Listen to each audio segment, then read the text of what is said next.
Hi, everybody. My name is Rob Lowe. I'm the Managing Director of Digital Play at Lego Ventures. I'm here to talk to you about what we do in Lego Ventures, what we're looking for, how we believe the Lego idea is going to be central to the future of digital play and gaming, and specifically what kind of studios and startups we would love to try and support who embrace that idea. I'm going to start off at the very beginning. You can see this lovely picture here of the Kurt Christiansen three generations of the family, with Kel being the small boy at the front, who's currently the kind of oldest living member of the owner family. It's founded in 1932 in Billund, where I had the pleasure of living for a few years in Denmark. And there's this Lego brand group that has kind of encloses all the different parts of the Lego company. So you have the Lego Group, which is the core brick-based company, making the amazing Lego sets that you will hopefully know and maybe love. You can see behind me the amazing Millennium Falcon. Well, I say amazing, 7,500 bricks of pure hell trying to build it. So much gray. It was my lockdown project, and it took most of lockdown, to be honest, but at least it looks nice now. Anyway, there's the brick company. There's also the Lego Foundation, which is the charitable arm of the Lego Group, which takes 25% of Lego's profits and then uses that to fund initiatives to reach kids around the world and people around the world who can't afford these type of playful learning experiences. It also does a lot of the foundational research into what is learning through play. What is this core idea that Lego is built upon? How can there be kind of stronger foundations around what learning through play really means? You also have Lego Education that brings Lego products, robotics products into schools. You have the Lego House, which is this amazing center of all things creative. It's in Billund, near the Legoland Park, but it's a very different beast. It's an amazing place to run around if you're a kid or a grown-up kid, and just almost every type of brick-based creativity you can imagine is available in there. It's such a super awesome place. And then obviously us, Lego Ventures, the finest and most recent of the entities. Plus, of course, there's Merlin, who Lego has a 50%, over 50% ownership of, actually, which obviously runs the Legoland parks as well. And we all have a shared mission to inspire and develop the builders of tomorrow, and that has been consistent from the very beginning of Lego through to where we are right now.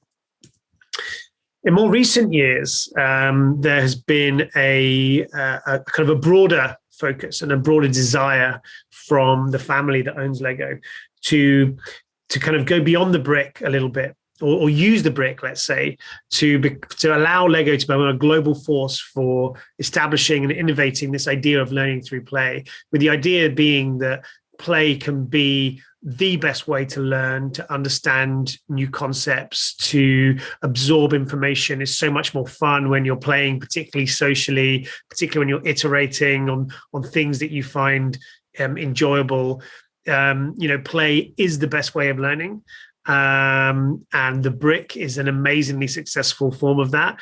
Our job at Lego Ventures is to look beyond the brick and find other forms of learning through play that encapsulate the Lego idea, but can take it into all sorts of amazing, weird, and wonderful new places. So when we talk about learning through play, what do we actually mean? Well, there are two areas really where we get a little bit scientific about it. And this is a lot of the work that the Lego Foundation does. There are the key 21st century skills that we are trying to develop through play experiences. So they are collaboration, working with others to solve problems, critical thinking, thinking laterally, thinking outside the box to solve specific problems, creativity. So how can you, it's not just about, building a new thing out of bricks. It is, how can I, do something, or how can I solve something ahead of me using other means and other forms of materials or other actions that wouldn't ordinarily come to mind. So kind of often it's around thinking laterally and trying to kind of understand a complex problem in order to solve it.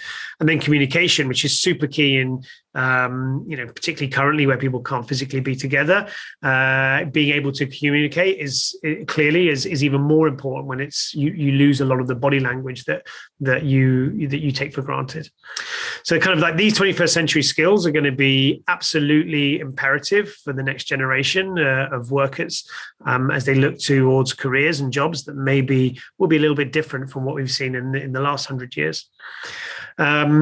And then, when we look at the kind of 5 aspects of learning through play, what is it that makes it a learning through play experience? These are the ones that we've defined. So something that is actively engaging, where you cannot passively just use your own kind of instincts to kind of drive you through. You have to actively engage in it and think and focus on it.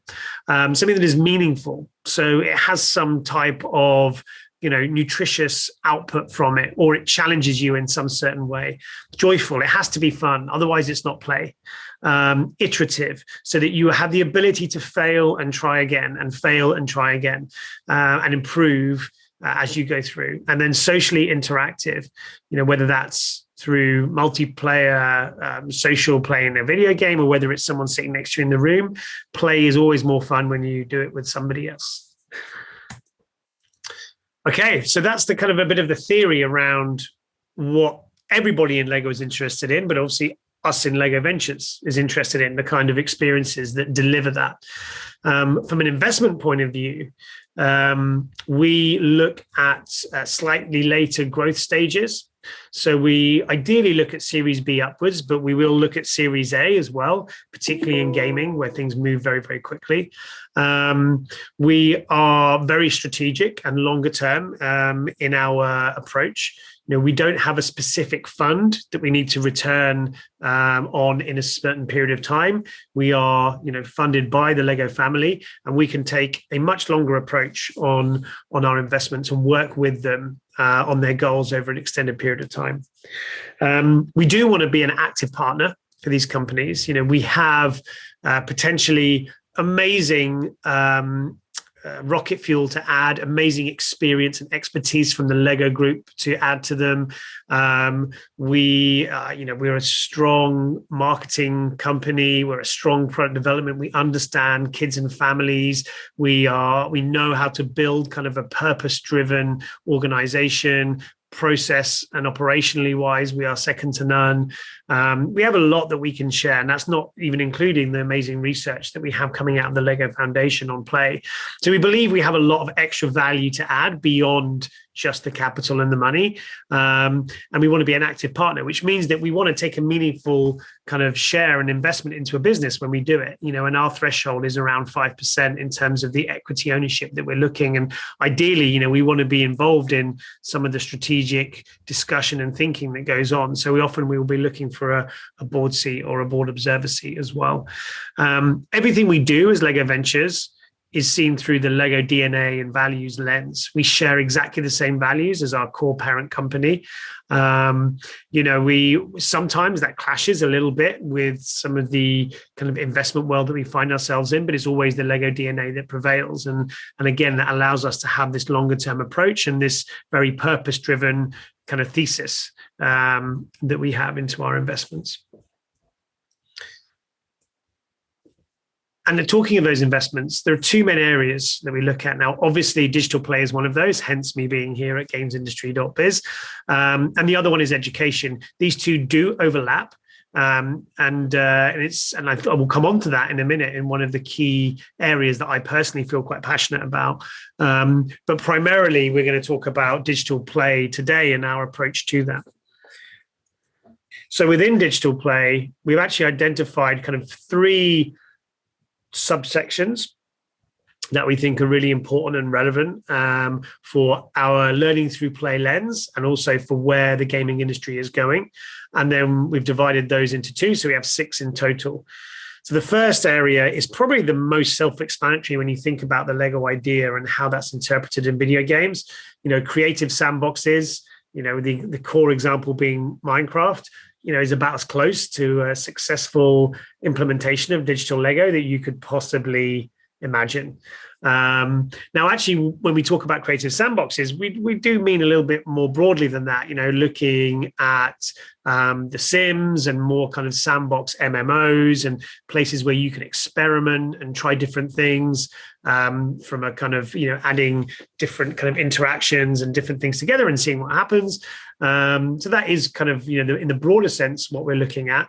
But obviously, that is, the joy of building and the pride of creation is very core to that. Another area where the joy of building and pride of creation is very relevant is in game creation platforms, or as we call it, creating digital play.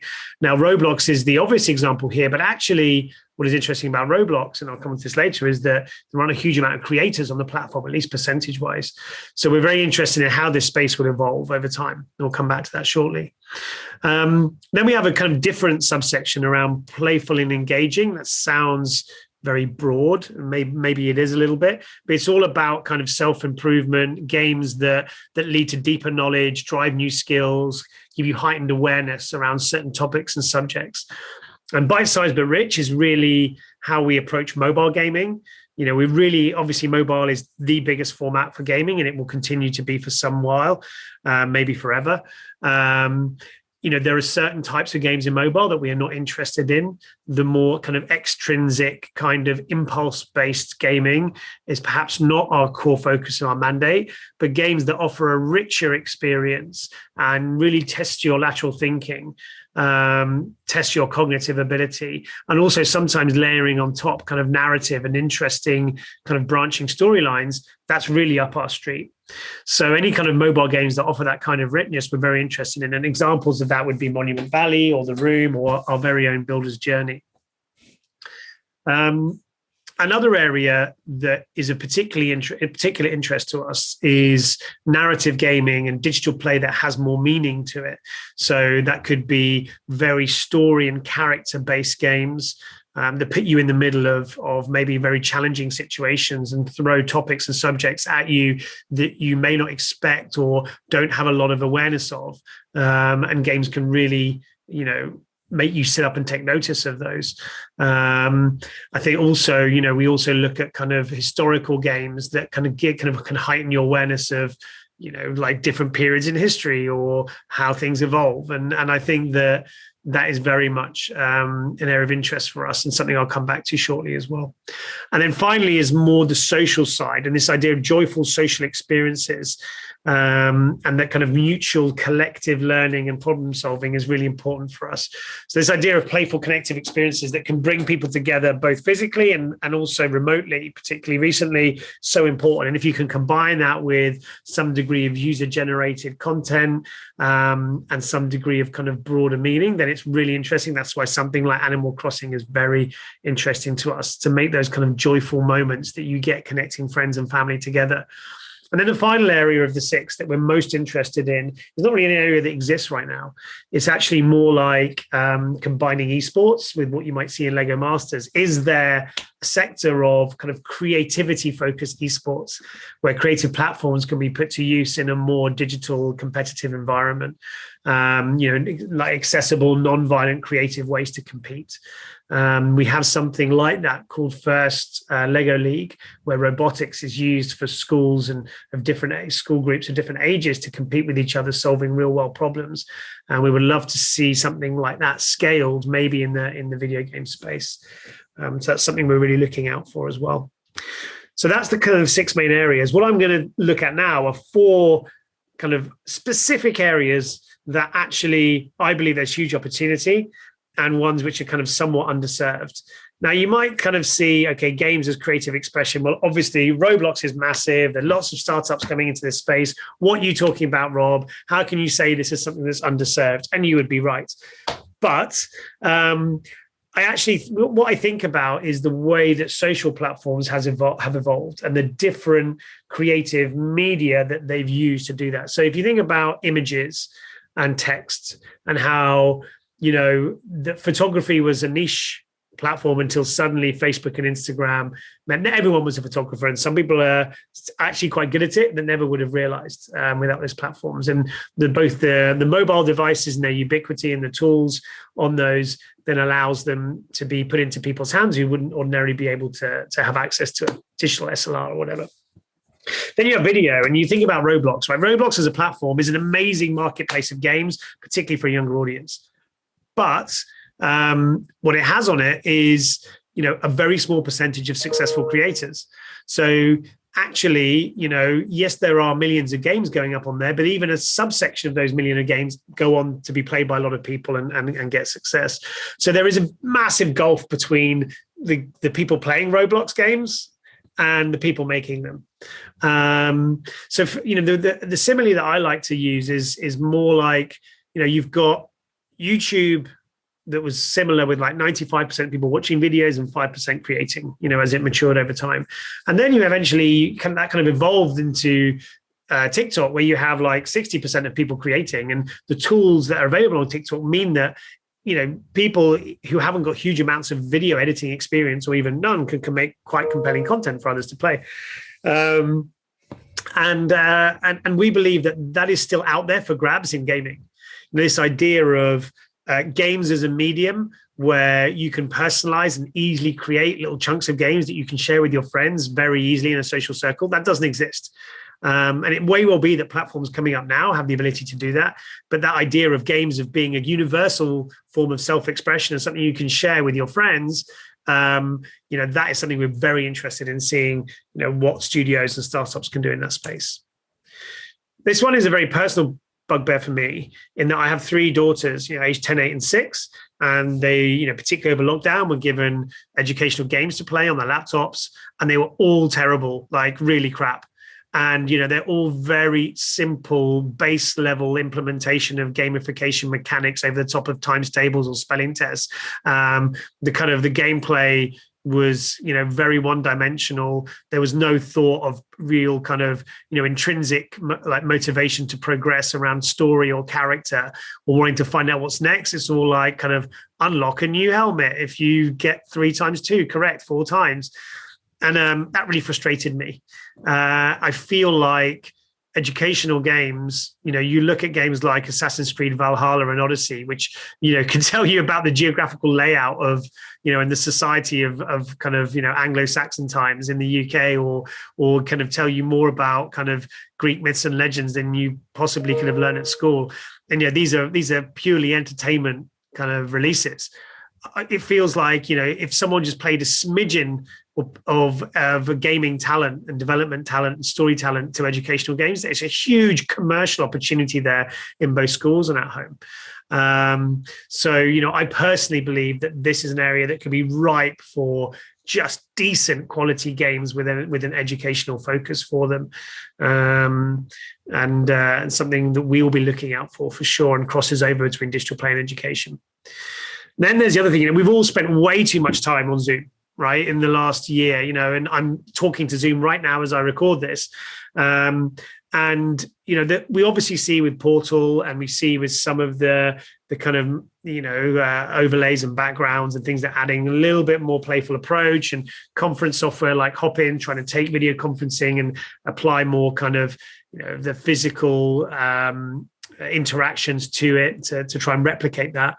But, if you even just think about 15 years ago, like iToy, 10 years ago, Connect, what you can actually do with video and gaming and interaction and making it fun, there is such huge possibility for people to reinvent what kind of video connections can be between friends, between family, and the connection between gaming and play and video calls could be so much more than it is. It's just the tip of the iceberg has been touched on what you can do there. And we'd love to see what people are going to bring to the table and studios are going to bring to the table on that.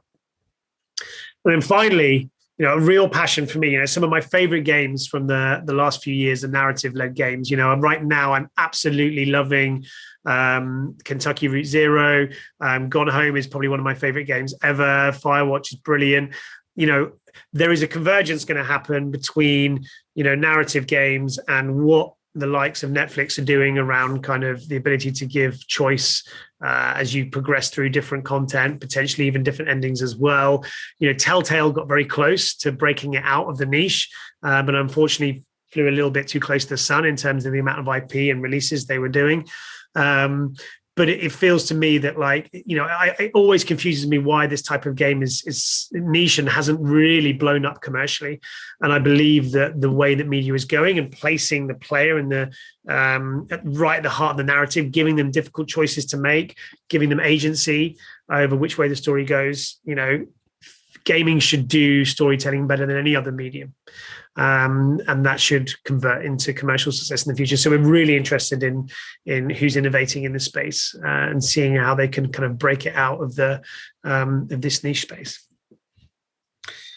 So really, where does this leave us? Well, really, the question we ask ourselves, 2032 is the 100-year anniversary of the Lego company beginning. It's a big milestone for us. It doesn't mean anything to you guys, but it does to us. And we really ask ourselves, we don't want the brick to be the only expression of learning through play and the Lego idea that exists in 2032. We would like to help other companies, other startups and studios grow and stimulate them and give them rocket fuel to grow other forms of learning through play, whether it's in digital play, whether it's in education, whether it's in anything else. Our job is to help them grow and allow more people to experience that.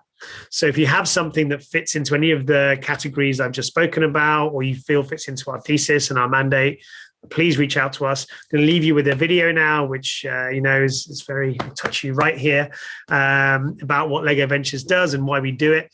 And hopefully we can catch up quickly in the Q&A shortly. Thank you very much.